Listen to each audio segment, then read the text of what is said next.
Hi guys, so ngayong araw na to, i-differentiate natin kung ano ba ang difference ng clean money at dirty money.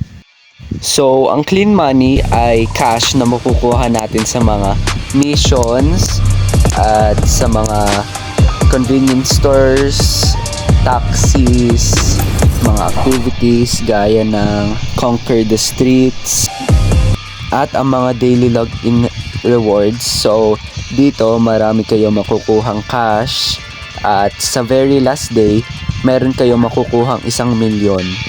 So, yun lang guys para sa ating video today. Please like and subscribe. See you at the next one.